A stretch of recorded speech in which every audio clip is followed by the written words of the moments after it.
My name is Ethan, and for most of my life I was branded the failure of the family. To them, I was nothing more than a college dropout, a disappointment. Meanwhile, my brother wore the crown of success as the family's perfect doctor. But what they never saw coming was how the tables would eventually turn against them. They told neighbors, relatives, and even family friends that I was a dropout loser. At weddings, I was whispered about. At gatherings, I was the punchline. My brother, the successful doctor, was paraded around as proof that our family had made it. I was erased, dismissed, humiliated. But what they didn't realize was that my so-called failure would lead me down a path they could never have imagined. Years later, when their world began to crumble, I became the one they looked to. Watch until the end. School was never my strength. I tried. I really did. But lectures drained me, textbooks suffocated me, and exams felt meaningless. I wanted something more practical, something real. When I decided to leave college and start my own business, my family acted as if I had committed a crime. My father's disappointment was evident, and my mother's silence was even more so. My brother Daniel was in med school, hailed as the pride of the family. Every conversation circled back to him, his grades, his internships, his future as a doctor. Meanwhile, I was the cautionary tale. At every family gathering, I felt the weight of judgment. My uncles mocked me, my aunts pitied me, and my parents avoided introducing me to them. They branded me a failure before I'd even had the chance to prove myself. Little did they know, my story was only beginning. The first few years were brutal. Starting a business from scratch with no support and no encouragement nearly broke me. I worked odd jobs during the day and built my dream at night. People laughed at me for selling online, for hustling on weekends, for chasing something that wasn't respectable. But slowly, the tides began to shift. Orders trickled in, then doubled, then exploded. My small online store grew into a full-fledged business. I learned marketing, strategy, customer service, everything on my own. While my brother was buried in student loans and sleepless nights at the hospital, I was finally beginning to see the fruits of my labor.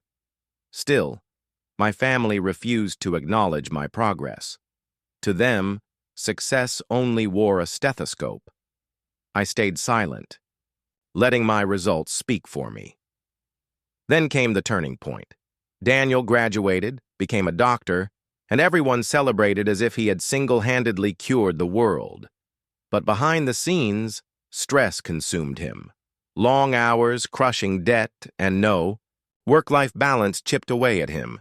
He envied my freedom, my independence, my financial stability.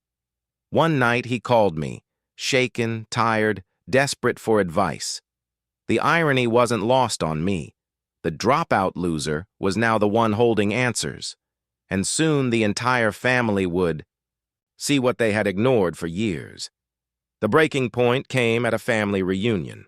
Relatives swarmed Daniel, asking about his career, his patience, his success. Then someone asked casually, "And Ethan? What do you do now?" Before I could speak, my father muttered, "He runs some small online thing." But my cousin interrupted, eyes wide. "Small? He owns one of the fastest-growing businesses in the state. I read about his company in the news." The room fell silent. My parents froze. My brother looked down, his pride cracking. In that moment, the narrative shattered. The dropout they mocked had become the entrepreneur they couldn't deny. The shame they once cast on me now clung to them. I didn't need their validation, but watching their expressions was a victory I'll never forget. Today, I run a multi-million-dollar business. I employ dozens of people, create opportunities, and live a life of independence. My brother still practices medicine, but he often admits he envies my freedom and success. As for my parents, they rarely brag anymore. Not because there's nothing to brag about, but because they can't reconcile the truth with their past cruelty. I don't seek revenge. I seek peace. And I've found it, not in proving them wrong, but in proving myself right.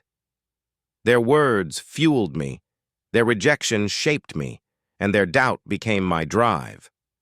So I'll leave you with this. What would you do if your family labeled you a failure, only for you to surpass their wildest expectations? Comment below which country and city you're watching from. Take care.